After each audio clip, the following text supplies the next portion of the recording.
Hey everybody, welcome back. In today's video, I want to have a look at Bitcoin and the general crypto space. But before I do, I first want to thank today's sponsor, FairDesk. FairDesk is an exchange where you can go to trade your crypto at super low fees. FairDesk also allows for copy trading, so by clicking the link in the description, you can sign up and follow my trades live. But hurry, because there's only 50 people that can follow my trades live. And with no KYC required, there really is no reason not to head over there now and sign up using the link in the description. It's super easy. You literally just make an account and boom, deposit some crypto, you're trading. So thanks again to FairDesk, and back to the video. Now today I want to make a more interesting video than usual. I want to have a look at Bitcoin, and specifically Bitcoin on its dollar pair and its Ethereum pair. Now, the Bitcoin-Ethereum pair, I think, is really, really important for understanding where we are roughly in the crypto space, in terms of its cycle, whether we're still in a 4-year, whether we're in a long-term downtrend, or whether we're in a bull run. I think you can get all that information from the Bitcoin-Ethereum pair, and also the Bitcoin-USD pair. I think both are very important, and that's why I'm going to have a look at them both today. Now, I know there are other metrics used for this, like total 3, is good for getting a gauge of the altcoin market, and total 1 for sort of whether we're in a bull or a bear run. I just want to keep it simple with this video, just to start off with. But I'm sure later on, in the not so distant future, I will make a video explaining those. Depending on how well this video does, I'll see. But I think this Bitcoin-Ethereum pair is something all traders should look at, whether you're day trading, long-term holding. I think it's something you should check up, if not regularly, quasi-regularly. It's something that it's good to keep an eye on. Now, getting straight into Bitcoin. We're on its USD pair, and we're currently sat at this 26,600 level. And you can see we've been in a downtrend for the last 2 months, since about mid-July. I've drawn this sort of resistance line here. And so far we haven't broken out of it. You can see I've also got this resistance line here, which when I zoom out, you'll see is pretty significant. It's been around for about a year, and we're coming up, I think, to give this another test. You can see we were bounced off it before, not too long ago, a couple of weeks back basically, and then we came up to our resistance and then got rejected, and I think we're on our way back down here. I don't think we'll break through this. Now, I hear a lot of people saying, well, sure, while we are, you can make this point and say that we've been in a downtrend for 2 months. But if you zoom out, we've been in an uptrend since the beginning of 2023.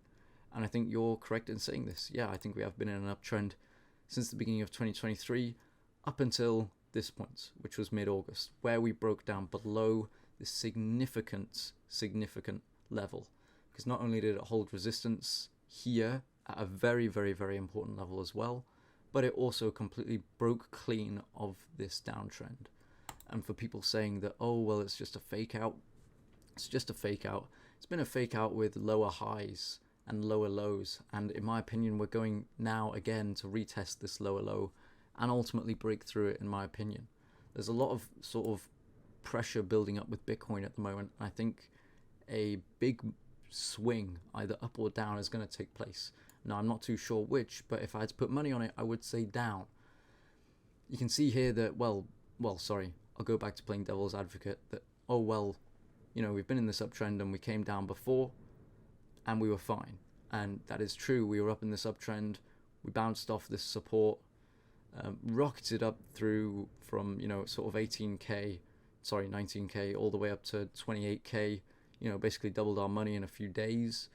And then ever since, we've sort of stayed within this range of, between this 28K and this 25K. When we came back down, we bounced off this extremely important level here. We were in the uptrend line, but it lined up perfectly with this very important support, and naturally both of these two factors contributed into Bitcoin rallying up again. I think we have a very similar sort of thing coming up now, where we've broken through this support. We've dropped well down below it. We've tried to retest it, we didn't. We tried again and we got rejected off this moving average. I think we're going to wick down below initially, and then when we come up to test this, we will have our big swing, our big price movement that I think has been building for a long time in Bitcoin, and it will be downward. Maybe not to the extent of this. I don't see us dropping this far that quickly, down to 19k in a few days like we did here, but I could definitely see a move where we come down to 23k or something like this and bounce off this moving average down. Again, Bitcoin historically pre-halving years has gone up for half the year, down half the year. If we go to 2019, just very quickly to show you, we can see that went up for half the year, went down for half the year. It was the same the years before. And for those, again, that want to argue, well, the current longest term is an upward trend moving average, I would counter that with you saying we've been in a downward trend since the all-time high back in November of 2021, and this could ultimately just be a lower high in terms of it. We have here, here, here, a wick up, and then back down to this level again. And these are the key resistances that I wanted to show you. This is one that we got rejected from before, got rejected again, and then when we finally broke above it, we stayed in our sort of this range that we've been in for the last 5-6 months, give or take.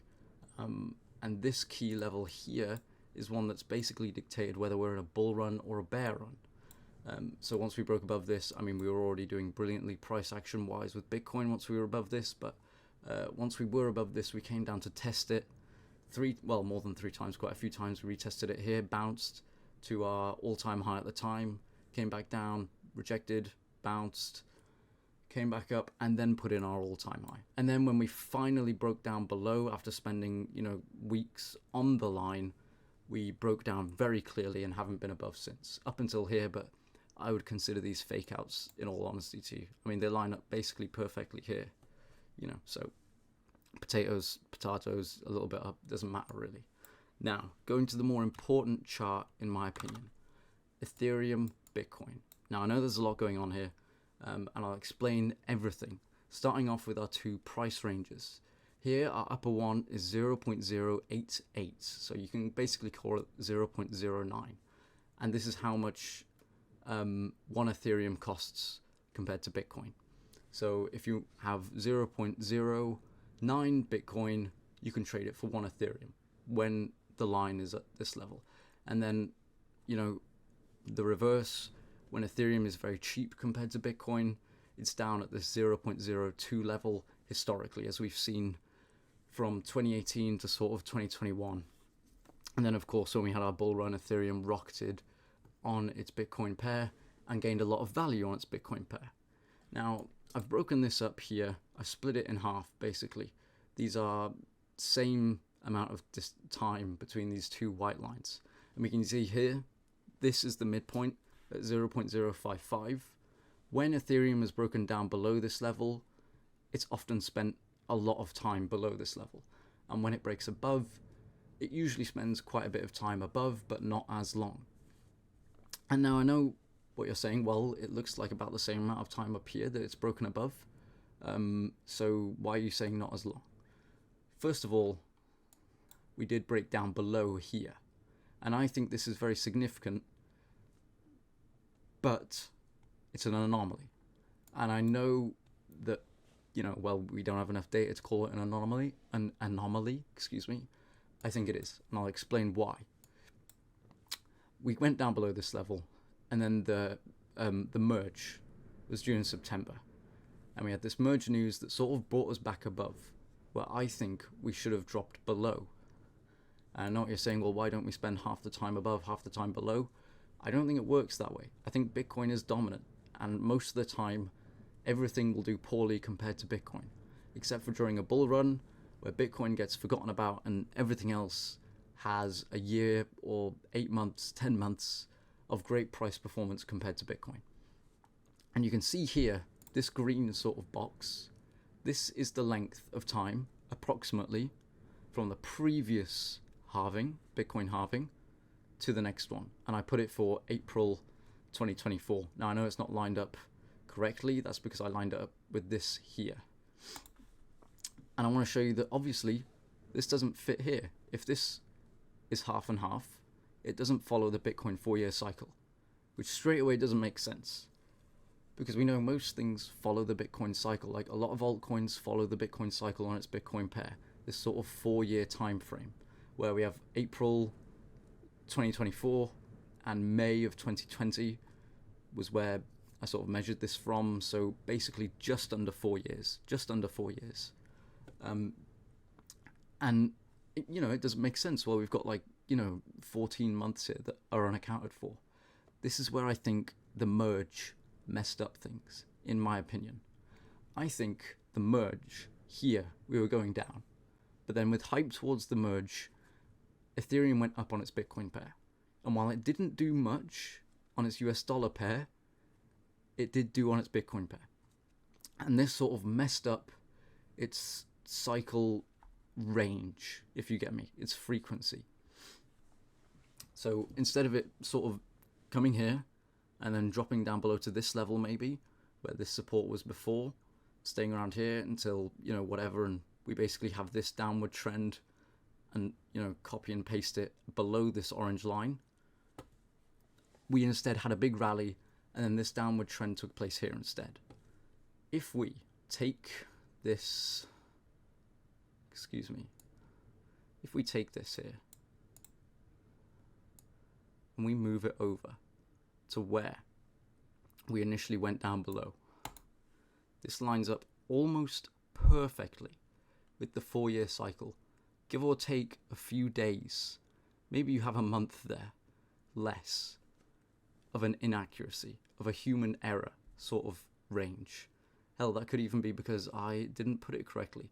I did just about, but now it makes a lot more sense. So we spend a lot of time actually below this line, and then when it's a good time for Ethereum in the altcoin market, it rallies above, and then when the hype's gone, it also drops on its Bitcoin pair, like everything else.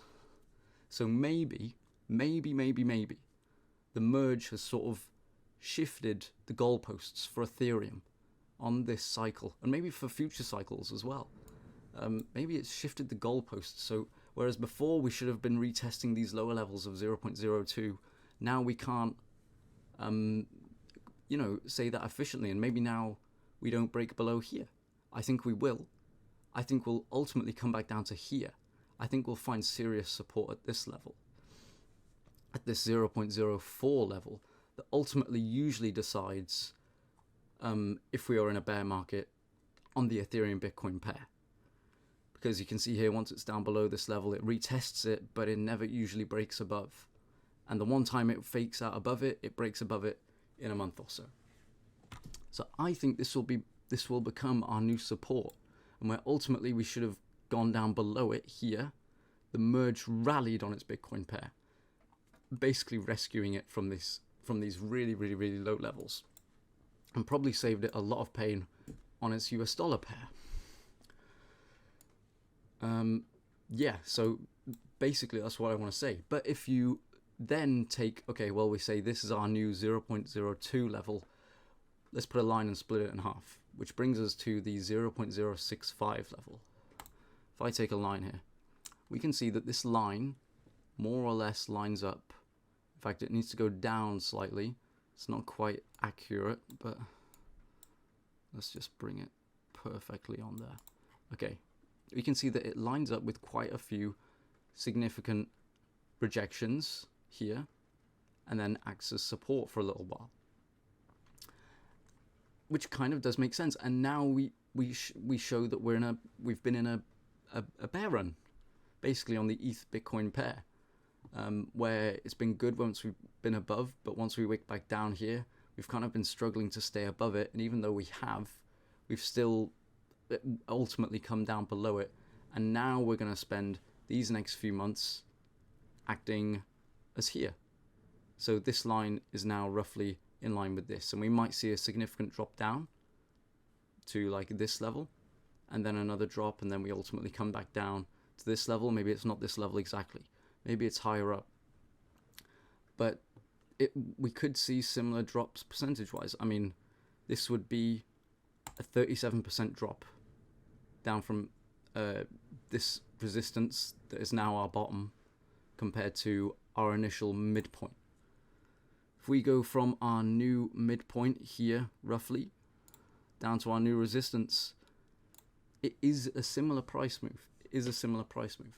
And we just have to sort of say, maybe, that, okay, we forget this now because of the merge pump that has happened, that has sort of saved Ethereum from a severe downward trend on its Bitcoin pair.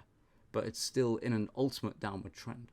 So even though it avoided a catastrophic collapse, it's still in a downward trend, and it's still going to see this minus 34 movement down from this resistance, because this resistance now is ultimately acting as this.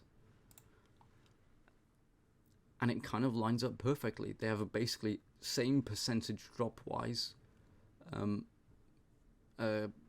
between the two of them, from their resistance to the bottom. And again, this could be wrong. It might not drop down to here, even though it's like a significant resistance line, and it could now act as a support. It still doesn't have to play out this way. It could be higher, it could be lower, but I do think that it is significant that we've finally gone down below this midpoint for the new cycle sort of,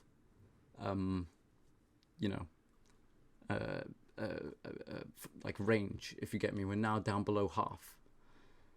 And I think that will sort of dictate where we end up. So if we assume that here is sort of the end of the cycle, and then from this point on we're looking at it like this, we have our drop down to here, we have the merge that sort of fakes us out, and instead of dropping down below, we return to this mid-level.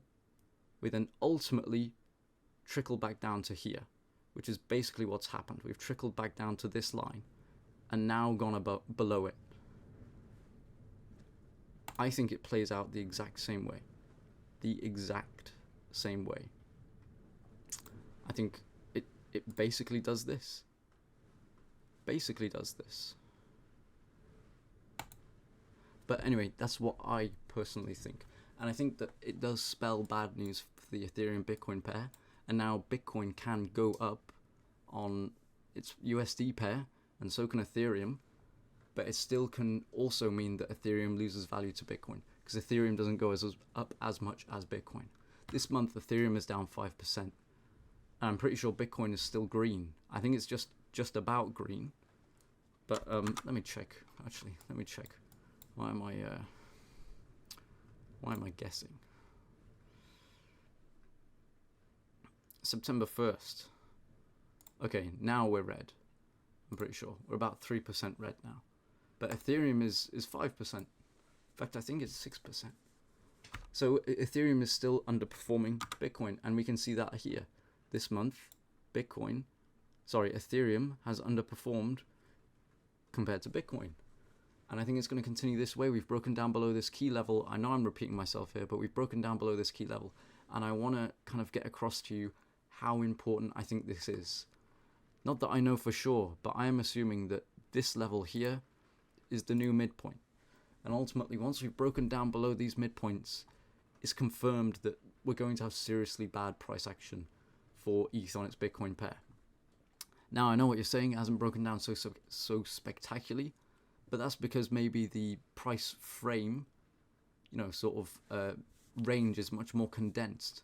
So where this drop would be sort of double in size here, it might actually line up, where we see 31% move up. Here, we see a 10% move up, double that, around a 20% move in a similar time frame. It's actually not that different, even though it looks different because this one looks much smaller. And maybe, you know what, now that Ethereum is a much more established coin, maybe it's harder for it to lose as much value on Bitcoin comparatively. But they're still going down. They're still going down. So I would not be longing this position, personally. But again, that's sort of up to you. And again, not financial advice. You have to do your own research on these things. And while I can give you information that you might find useful, I cannot give you answers. But I do think just, the fact that this lines up perfectly with the Bitcoin cycle. And even though we had decent price action here, I don't think we usually would. Maybe next cycle we might not see this because there will be no merge. Or maybe this will become something now that happens with Ethereum because it happened here. Who knows? But for now, I think we can assume that this shouldn't really have happened. And if the merge never took place, I think we'd currently be around these levels, well below here. But again, this is all speculation. But I hope it helps you understand where we are. And I hope that it's informed you a bit on maybe how far away the bull market might be. Because in these terms, we've done a year already. So we can take off a year here and a little bit. We still have roughly, if this is correct, that is, we still have about under 2 years, about a year and 3/4 until we start seeing bullish price action on the Ethereum Bitcoin pair. If we add a year and a half roughly to where we are now, we add those 570 or so days, 580, it brings us to the start of 2025, not the start, sorry, around April of 2025, which would be the perfect time for a bull run. Just because things are looking a little different doesn't mean that they can't, play out the same. While the years aren't exactly the same, they do rhyme, Yeah, we've had a key difference here, but ultimately it hasn't changed a thing, except for how low Ethereum really goes on its Bitcoin pair. But otherwise, it's the exact same. Again, I'm sorry, I've gone on way too long with this video, but hopefully you found it useful. If you liked the video, guys, please subscribe, give it a like. Go consider signing up at FairDesk down below with the link. Really helps out the channel a lot. Anyway, thanks guys so much for sticking around this long. Take care and peace.